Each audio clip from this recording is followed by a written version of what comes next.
Now here we are going to start question answers of chapter number 3, the United Nations.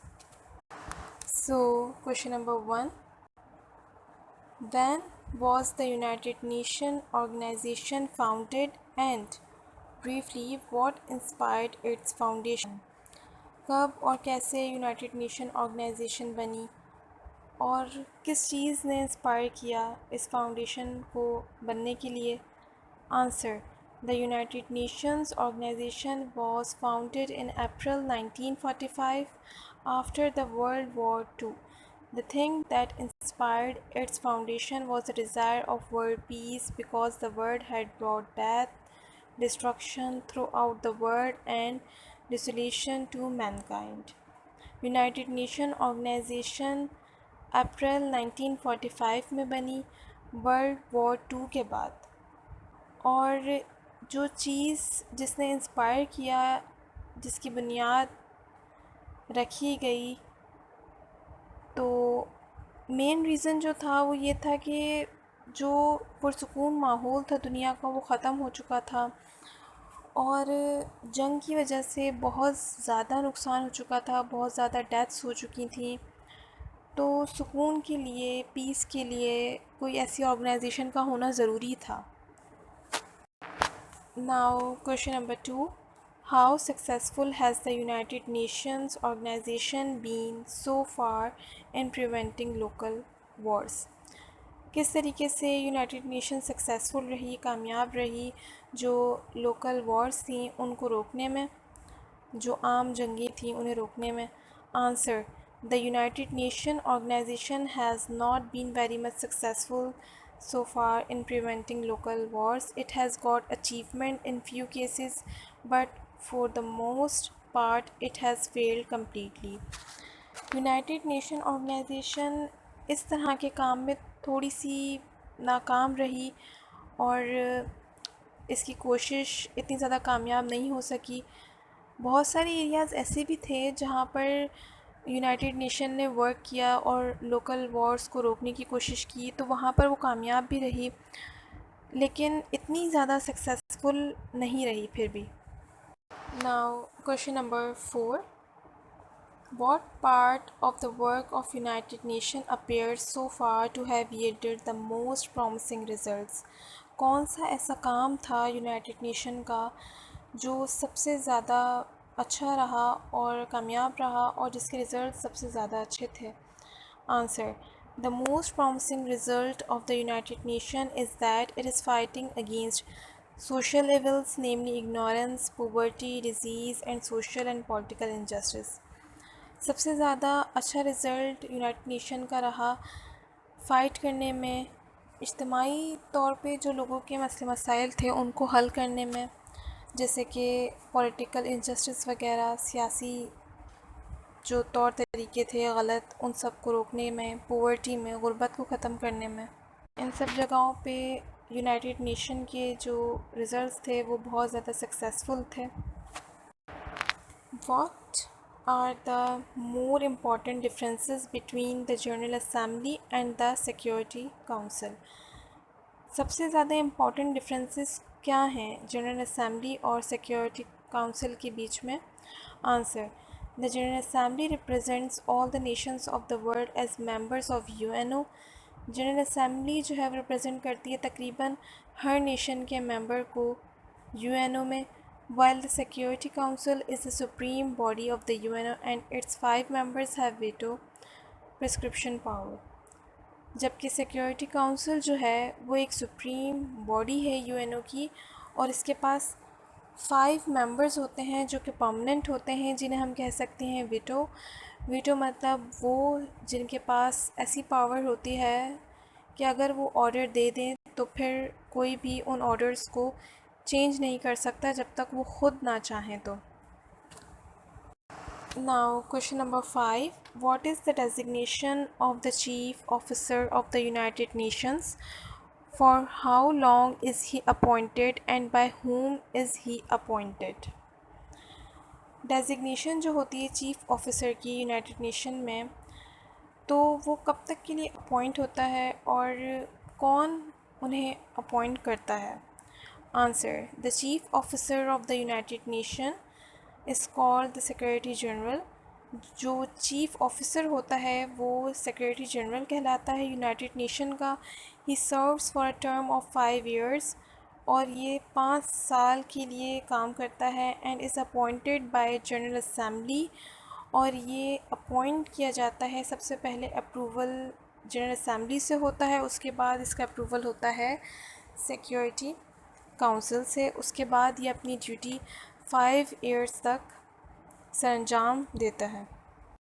Question number 6, how large a staff is employed by the secretariat and where does it work.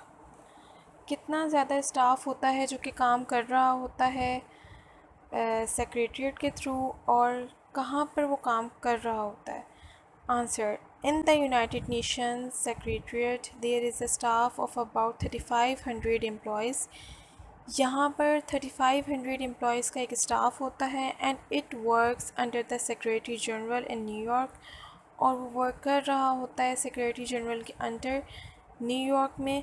Besides 100 of employees also work in other special branches of the secretariat in different centers।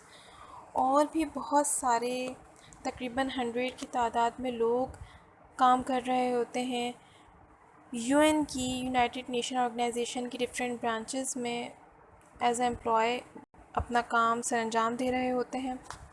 Question number 7, what is the function of the international bank. International bank का function क्या है, क्या काम करता है international bank. Answer, the international bank gives loans to the member of nations for carrying through projects of public welfare such as electricity, power plant, roads, railways, canals and flood control.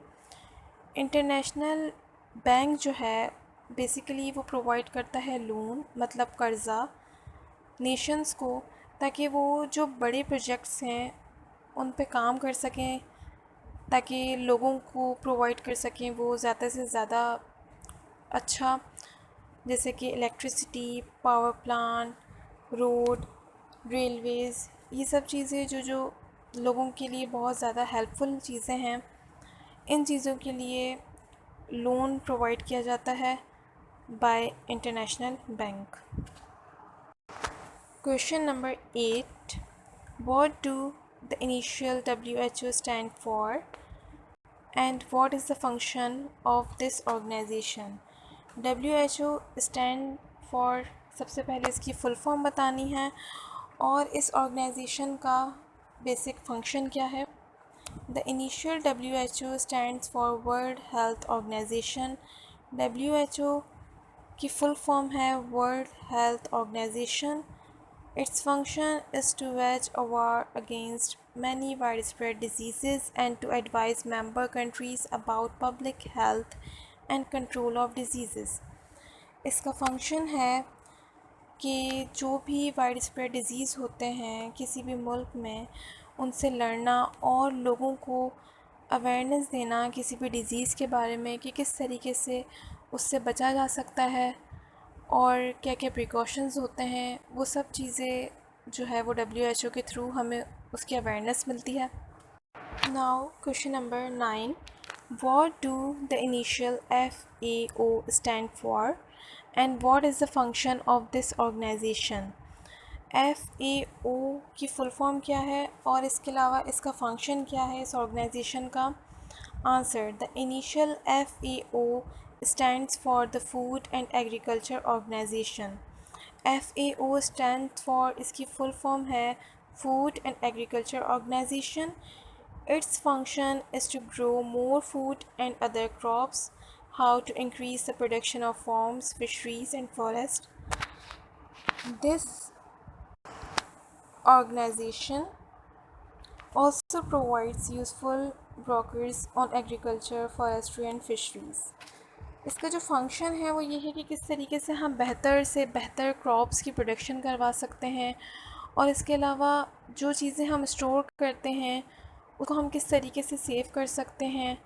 इसके अलावा forestry, fisheries, इन सब चीज़ों से related जो awareness हमें मिलती है वो हमें FAO ऑर्गेनाइजेशन के थ्रू मिलती है। Now question number 10, last question of the chapter. What is the function of UNESCO? UNESCO का फंक्शन क्या है? Answer: the UNESCO makes efforts for the advancement of science, knowledge and culture in the world. Its main function is to wage war against illiteracy and it has been quite successful in this field. UNESCO का function जो है वो ये है कि लोगों में awareness पैदा हो एजुकेशन के बारे में और रस्म व रिवाज के बारे में और साइंस के बारे में, और इसका सबसे ज़्यादा मेजर रोल जो है वो इलिटरेसी के अगेंस्ट है कि दुनिया में जहालत को ख़त्म किया जाए और एजुकेशन और लिटरेसी रेट को बढ़ाया जाए और अवेयरनेस दी कि किस तरीके से एजुकेशन हम दे सकते हैं और बहुत सारे मेथड्स जिसके थ्रू एजुकेशन को इजी बनाया जा सकता है. So this is all about the question answers of chapter number 3, the United Nations. Now here we are going to start exercises of chapter number 3, the United Nations. So exercise number 12. Put the verbs in brackets into the correct form of the past tense, simple or progressive. यहाँ पर आपके पास brackets में verb given है तो हमें उसे verb की उस फॉर्म में कन्वर्ट करना है जो पास्ट टेंस हो या तो सिंपल या फिर प्रोग्रेसिव. इसको सॉल्व करने से पहले हम सिंपल टेंस का फॉर्मूला देखें. सिंपल पास्ट टेंस का जो कि है subject plus verb second form plus object. ये फॉर्मूला है. इसकी एग्जांपल कुछ इस तरीके से, सब्जेक्ट में आपके पास आ जाएगा ही, वर्ब की सेकंड फॉर्म में प्लेड और ऑब्जेक्ट में फुटबॉल, मतलब ही प्लेड फुटबॉल. तो ये आपके पास क्या हो गया? पास्ट टेंस हो गया. यहाँ पर जो आपके पास टेंसेस गिवन हैं वो भी कुछ इसी तरह हैं, लेकिन बस आपको जो वर्ब की फॉर्म है उसको मॉडिफाई करना है. अगर वो गलत है तो उसको बिल्कुल ठीक करके लिखना है. तो we are going to start this exercise. Number 1. The bus turned a corner when a private car crashed into it. तो यहाँ पर सबसे पहला वाला ब्रैकेट जो है उसमें टर्न है और दूसरा वाला क्रैश. तो टर्न जो है उसकी सेकंड फॉर्म जो है, वर्ब की सेकंड फॉर्म जो है टर्न की, वो है टर्न. ईडी लग जाएगा, एडिशन हो जाएगी. और क्रैश्ड हो जाएगा, यहाँ पर भी ईडी की एडिशन हो जाएगी. Number 2. I put up the Christmas decoration when I fall and twist my ankle. अब यहाँ पर 3 ब्रैकेट्स गिवन है. सबसे पहले पुट आपके पास सेम रहेगा, फॉल आपके पास जो है वो फेल हो जाएगा और ट्विस्टेड हो जाएगा. Now number 3. He have a bath when the telephone rings, so of course he not answer it. Number 3 में आपके पास सबसे पहले हैव है तो हम इसको कन्वर्ट कर देंगे हैड में. नंबर 2 आपके पास ब्रैकेट है, उसमें रिंग है तो रिंग कन्वर्ट हो जाएगा रंग में. और इसमें कोई भी एडिशन की ज़रूरत नहीं है और चेंजेस की भी ज़रूरत नहीं है. Number 4. When the football match start, many people still try to buy tickets. तो सबसे पहला जो है स्टार्ट है वो स्टार्टेड हो जाएगा और दूसरा जो ब्रैकेट है उसमें ट्राई है तो ट्राई वर्ब की सेकंड फॉर्म में अगर हम कन्वर्ट करें तो वो ट्राइड होता है. Number 5. While we stay in the country, our hotel catch fire and burn down to the ground. तो यहाँ पर स्टे है, कैच है और बर्न है. स्टे कन्वर्ट हो जाएगा स्टेट में. सेकंड ब्रैकेट में आपके पास कैच है जो कि कैच ही रहेगा. और नंबर 3 आपके पास बर्न है तो यहाँ पर ईडी ऐड हो जाएगा, बर्न हो जाएगा.